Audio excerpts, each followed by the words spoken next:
Hello friends, welcome back to नुज computer academy tech guru. तो आज के इस वीडियो में हम लोग किसी भी स्ट्रिंग को रिवर्स करना देखेंगे कि स्ट्रिंग को रिवर्स कैसे करते हैं सी लैंग्वेज में या किसी भी प्रोग्रामिंग लैंग्वेज में। मेथड तो एक ही है, तरीका तो एक ही है, बस खाली सेंटेंस बदलते हैं और तरीका बदलता है।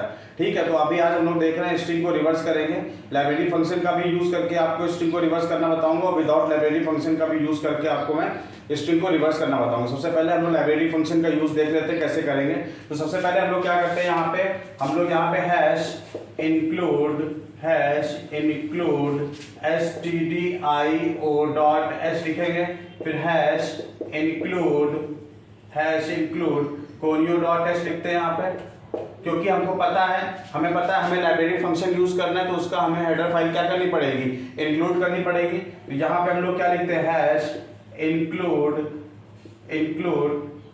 string.h यहाँ पे लिख लिया। void main लिखते हैं यहाँ से, ये void main लिखेंगे यहाँ से।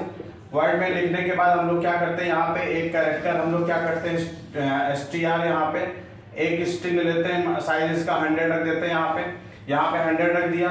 उसके बाद हम लोग क्या करते हैं, यहाँ पे स्ट्रिंग रिवर्स फंक्शन में हम लोग यहाँ पे क्या करेंगे, यहाँ पे यूजर से इनपुट लेते हैं, तो यहाँ पे हम लोग क्या करेंगे, प्रिंटफ पे लेते हैं, यहाँ पे हम लोग दे देंगे एंटर अ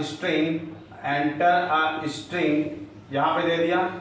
यहाँ पे इसको क्लोज करते हैं। अब देखिए हम लोग स्कैनर नहीं यूज करेंगे, हम लोग यहाँ पे क्या यूज करेंगे, गेटस यूज करेंगे।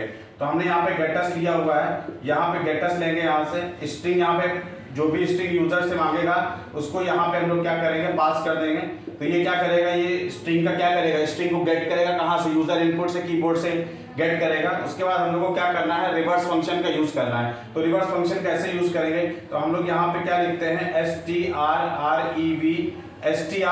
स्ट्रिंग रिवर्स, ठीक है। और जिस स्ट्रिंग को रिवर्स करना है उसको हम लोग क्या करेंगे, यहाँ पे पास कर देंगे। अब यहाँ पे हम लोग प्रिंट करा लेते हैं, तो प्रिंट हम लोग कर लेते हैं, print reverse of string is reverse reverse string is %s दे देंगे, क्योंकि स्ट्रिंग के लिए हम लोग क्या यूज करते हैं, s यूज करते हैं। और str को यहाँ पे क्या करेंगे, लिख देंगे। इसको प्रोग्राम को हम लोग यहीं पे क्या करेंगे, क्लोज करेंगे। तो str रिवर्स फंक्शन है वो किस में दिया हुआ है, वो इस वाली हेडर फाइल में दिया हुआ है, string.h में दिया हुआ है। ये क्या करेगा, किसी भी स्ट्रिंग को क्या कर देगा, ये रिवर्स कर देगा। तो इस तरीके से आप क्या कर सकते हैं, डायरेक्टली किसी भी स्ट्रिंग को क्या कर सकते हैं, आप रिवर्स कर सकते हैं, बिना किसी लॉजिक के, बिना किसी कोड के। ठीक है, तो यहाँ पे हम लोग क्या कर सकते हैं, यहाँ पे हमने सिर्फ कॉल किया है, यहाँ पे मैं str रिवर्स फंक्शन को यहाँ पे क्या किया है, rev फंक्शन को कॉल किया है, जो कि इस स्ट्रिंग को क्या कर रहा है, जो भी आप यूजर से इनपुट लेंगे स्ट्रिंग को, वो क्या कर रहा है, वो उसको रिवर्स कर रहा है। क्या कर रहा है, रिवर्स कर रहा है। तो इस तरीके से आप लाइब्रेरी फंक्शन str rev का यूज करके किसी भी स्ट्रिंग को क्या कर सकते हैं, रिवर्स कर सकते हैं। तो चलिए अब हम लोग देखते हैं दूसरा मेथड देखते हैं। गेटस तो यहीं तक रहेगा, स्ट्रिंग को गेट करेंगे, यहाँ से किसी भी स्ट्रिंग को गेट करेंगे। कुछ वेरिएबल्स की नीड और है, तो हम लोग वेरिएबल को क्या करते हैं, यहाँ पे और भी ऐड करेंगे। तो मान लीजिए हमें कौन कौन सी जरूरत पड़ेगी, इसको हटा देते हैं अभी। तो हमें कौन कौन से वेरिएबल की जरूरत पड़ेगी, सबसे पहले हम लोग स्ट्रिंग की लेंथ को निकालेंगे। तो int हमने यहाँ पे क्या ले लिया है, यहाँ पे int हम लोग एक len वेरिएबल ले लेते हैं यहाँ पे, और एक i ले लेंगे लूप चलाने के लिए, हमको लूप चलाना पड़ेगा। ठीक है, अब हम लोग यूजर से इनपुट लेते हैं, तो यहाँ पे हम लोग क्या लिखते हैं, printf लिखते हैं। यहाँ पे printf लिखेंगे, तो यहाँ पे हम लोग लिखते हैं एंटर अ स्ट्रिंग। यहाँ पे मैं गेटस का यूज कर रहा हूँ, यहाँ पे ये गेटस यूज कर रहा हूँ। यहाँ पे हम लोग जो भी स्ट्रिंग को लेंगे, यहाँ पे इनपुट के द्वारा यहाँ पे ले लिया। अब लेंथ निकालते हैं, तो len इज इक्वल टू, हम लोग डायरेक्ट यहाँ पे लाइब्रेरी फंक्शन यूज करेंगे। हमने लास्ट टाइम बताया था किसी भी स्ट्रिंग को लेंथ निकालने के लिए हम लोग क्या यूज करते हैं, str len यूज करते हैं। यहाँ पे ये str len यूज करेंगे, यहाँ पे str को पास करेंगे, तो ये इस स्ट्रिंग की क्या करेगा, लेंथ निकाल के किस पे स्टोर कर देगा, len में स्टोर कर देगा। तो हमें अब इसकी लेंथ पता चल चुकी है। अब हम लोग लूप चलाएंगे, तो हमने लूप चलाया, for i is equal to, हम लोग क्या लेंगे, len लेंगे यहाँ पे, यानी लेंथ जैसे मान लीजिए 5 लिख लिए यहाँ पे, तो i किससे इनिशियलाइज हो जाएगा, 5 से इनिशियलाइज हो जाएगा। अब हमें क्या करना है, i इज यहाँ पे I इज ग्रेटर देन और इज इक्वल टू, हमें कब तक चलाना है, I is greater than is equal to 0। मान लीजिए हमारे पास भी ये स्ट्रिंग है हमारे पास में, यहाँ पे हमारे पास में ये हमारे पास में अमित यहाँ पे दे रखा है, ये हमारे पास में स्ट्रिंग है, ये 0 पे, ये 1 पे, ये 2 पे, ये 3 पे। अब हमें स्ट्रिंग को क्या करना है, रिवर्स करना है। तो हमने इसकी लेंथ निकाल ली है, तो लेंथ इसकी कितनी निकलेगी, लेंथ इज इक्वल टू 4 निकलेगा। तो I की वैल्यू 4 हो गई, तो कहां से स्टार्ट करेगा, 0 से लेके कहां तक, 0 से लेके कहां तक जाएगा, ये 4 तक जाएगा यहाँ पे, ठीक है। तो हमने यहाँ पे क्या कर दिया, I इज ग्रेटर देन और इज इक्वल टू 0, यानी कहां तक चलना चाहिए, 0 तक चलना चाहिए। कहां तक चलना चाहिए, यहां से शुरू करेगा और कहां तक जाना चाहिए, यहां तक जाना चाहिए।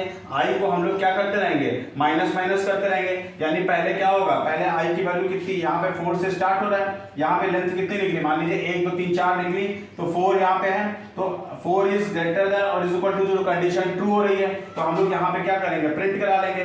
प्रिंट किसको करेंगे, प्रिंट F, यहाँ पे हम लोग C, यहाँ पे करेक्ट परसेंटेज C लेंगे यहाँ पे, और यहाँ पे हम लोग क्या करेंगे, यहाँ पे str ऑफ I, यानी str ऑफ I क्या है हमारे पास में, यहाँ पे str ऑफ I, यानी I की वैल्यू कितनी 4 है, तो 4 पे हम लोग किसको प्रिंट करा लेंगे, T को प्रिंट करा लेंगे। I की वैल्यू कम हो जाएगी, अब I की वैल्यू 3 हो गई, 3 इज ग्रेटर देन और is equal to 0, condition true हो रही है। तो फिर से हम लोग str ऑफ 3 को प्रिंट करा लेंगे, तो यहाँ पे किसको प्रिंट करा लेंगे, I को, फिर M को, फिर यहाँ पे किसको प्रिंट करा लेंगे, यहाँ पे हम लोग A को प्रिंट करा लेंगे। तो इस तरीके से आप क्या कर सकते हैं, किसी भी स्ट्रिंग को बिना लाइब्रेरी फंक्शन के भी आप क्या कर सकते हैं, यहाँ पे यूज कर सकते हैं। यहाँ पे डायरेक्टली हम लोग इसको रिवर्स कर सकते हैं, यानी एक एक वैल्यू घटती जाएगी और क्या हो जाएगा, stri की वैल्यू प्रिंट, यदि I जैसे 4 था तो यहाँ पे क्या हो जाएगा, 4 प्रिंट होगा, फिर 3 प्रिंट होगा, फिर 2 प्रिंट होगा, फिर 1 प्रिंट होगा, फिर क्या प्रिंट होगा, फिर 0 प्रिंट होगा, क्या होगा, 0 प्रिंट होगा। तो इस तरीके से आप क्या कर सकते हैं, किसी भी स्ट्रिंग को बिना लाइब्रेरी फंक्शन के क्या कर सकते हैं, रिवर्स कर सकते हैं। तो आज ये फ्रेंड्स यहाँ पे ये हमने रिवर्स फंक्शन का प्रोग्राम देखा है, ठीक है। अब अगर ये आपको कोई भी दिक्कत आ रही, समझने में आ रही है, तो हमको कमेंट बॉक्स में कमेंट जरूर करिए, ठीक है। मैं इसको फिर से बताने की कोशिश, फिर से समझाने की कोशिश करूंगा, ठीक है। आज का वीडियो यहीं पे एंड कर रहे हैं। अगर आज का वीडियो आपको पसंद आया तो इसको लाइक, सब्सक्राइब और शेयर करना ना भूलें। Thank you friends.